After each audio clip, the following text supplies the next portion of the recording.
اللہ اللہ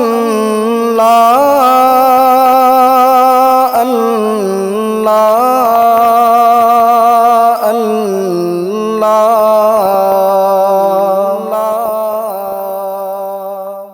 اللہ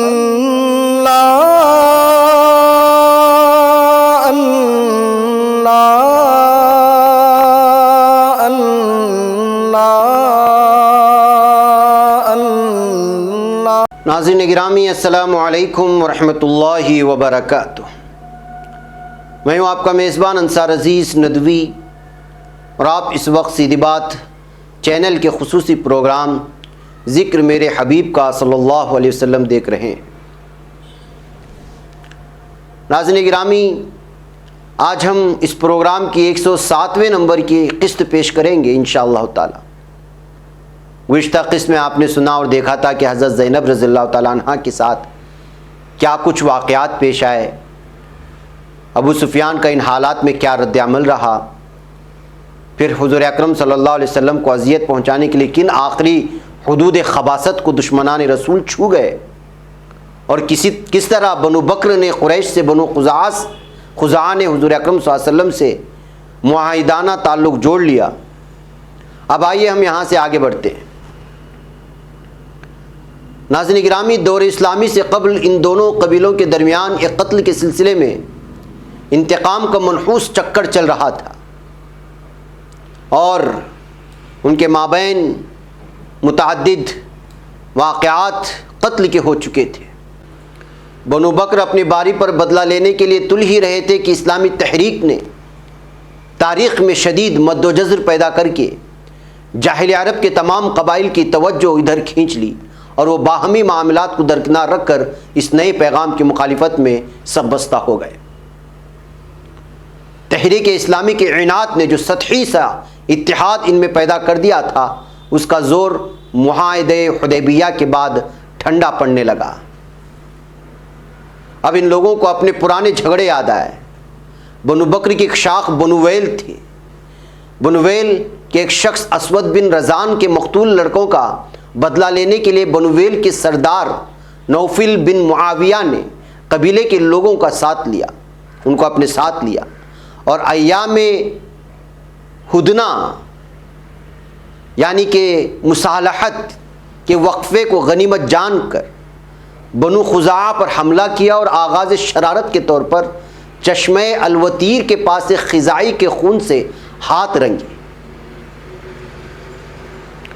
بقیہ خزاعی یعنی بنو خزاعہ سے تعلق رکھنے والے لوگ اس نادیدہ عہد شکنی کی وجہ سے سر اسیمہ ہو کر بھاگے، اور انہیں حملہ آوروں نے تعاقب کر کے قتل کر دیا۔ قریش نے معاہدے حدیبیہ کی ذمہ داریوں کو بالائے طاق رکھ کر بنو بکر کو ہتھیار بھی فراہم کیے، اور رات کی تاریکی میں چھپ چھپ کر خزاعیوں سے لڑے۔ بنی خزاعہ نے حرم میں جا کر پناہ لی، اور بنو بکر کے سردار کو پکار کر کے کہا کہ اے نوفل، دیکھو اب ہم حرم میں داخل ہو چکے ہیں، اب باز آ جاؤ، خدا کے لیے خدا کے لیے۔ مگر وہ فتح کے نشے میں بہک رہا تھا۔ اس نے کہا آج کوئی خدا نہیں، اے بنو بکر اپنا پورا بدلہ لو، کیا حرم کے احترام میں اپنی عزتوں کا انتقام لینا فراموش کر دو گے؟ چنانچہ ان ظالموں نے حرم میں خونریزی کی، اور کچھ خزاعی بمشکل جانیں بچا کر بدیل بن ورقہ اور اس کے غلام رافع کے مکان میں جا چھپے۔ قریش نے قبائلی رقابتوں کے تحت جذبات ہیجان میں آ کر ایک ایسی بڑی حماقت کی کہ جس کا خمیازہ انہیں نقد بھگتنا پڑا۔ یہی واقعہ فتح مکہ کا محرک ہوا۔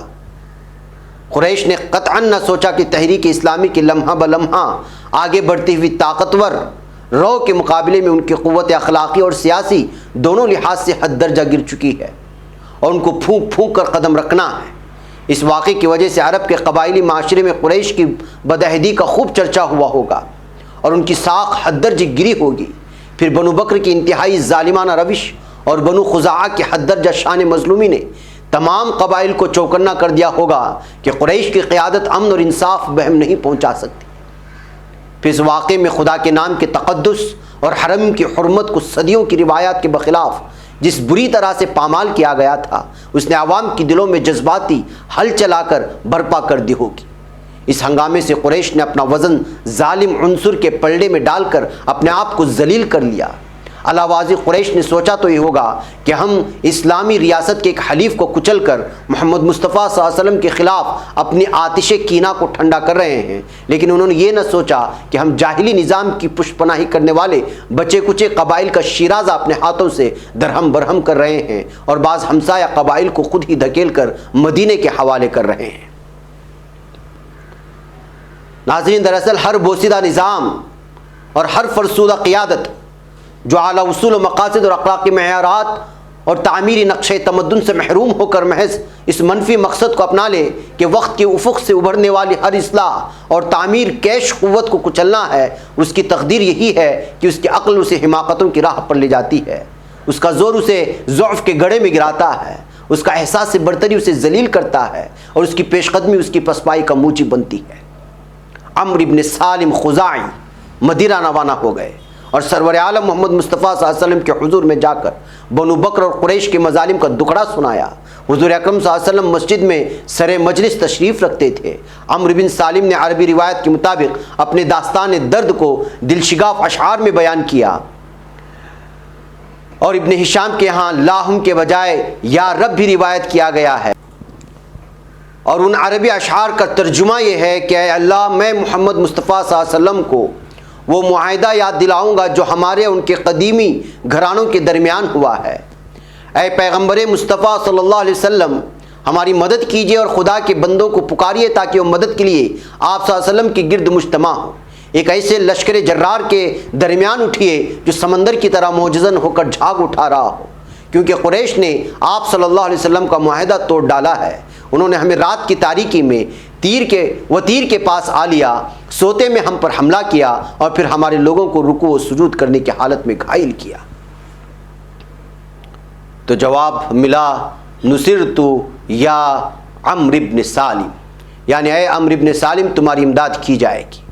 اب قریش کی آنکھیں کھلی کہ ہم نے کیسی ہلاکت خیز حرکت کر ڈالی، اور ابو سفیان دوڑا دوڑا مدینہ پہنچا کہ تجدید عہد کرائے، مگر وہاں کی فضا کا عالم یہ تھا کہ ابو سفیان اپنی بیٹی کے گھر جا کر جب بستر پر بیٹھنے لگا تو بیٹی نے بستر لپیٹ کر اٹھا لیا اور کہا کہ یہ رسول خدا صلی اللہ علیہ وسلم کا بستر ہے اور تم ایک ناپاک مشرک ہوتے ہوئے اس پر نہیں بیٹھ سکتے۔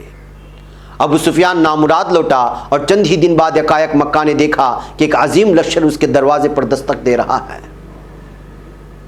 ناظرین گرامی، ان واقعات سے واضح ہے کہ اس تاریخی کشمکش میں جاہلی قیادت کی منفی قوت کو اس کا ہر اقدام، اس کی ہر شرارت، اس کی ہر انتقامی حرکت اور اس کی ہر مزاحمانہ کارروائی اس کا موقف کمزور کرتی چلی گئی، اور دوسری طرف مثبت وصولی اور تعمیری طاقت ہمیشہ آہستہ آہستہ زور پکڑتے ہوئے آگے بڑھتی چلی گئی۔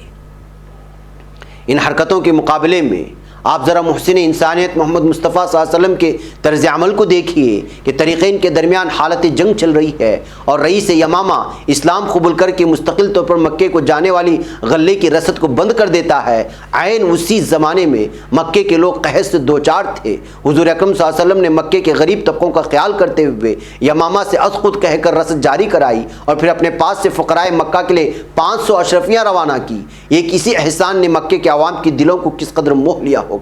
ایک روایت میں تو یہ آتا ہے کہ مکہ والوں نے خود حضور اکرم صلی اللہ علیہ وسلم کو لکھا کہ آپ صلی اللہ علیہ وسلم تو صلہ رحمی کا حکم دیتے ہیں، لیکن آپ نے ہمارے ساتھ یہ رشتہ توڑ لیا۔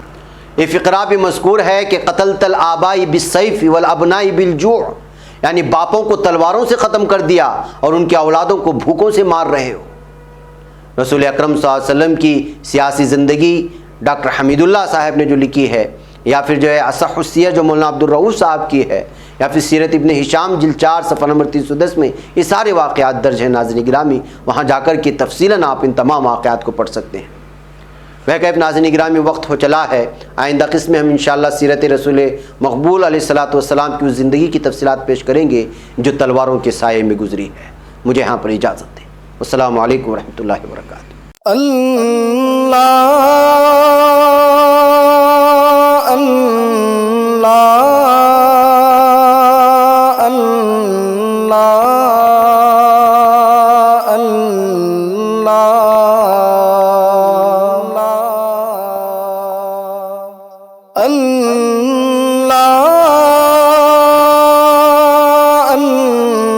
الصلاة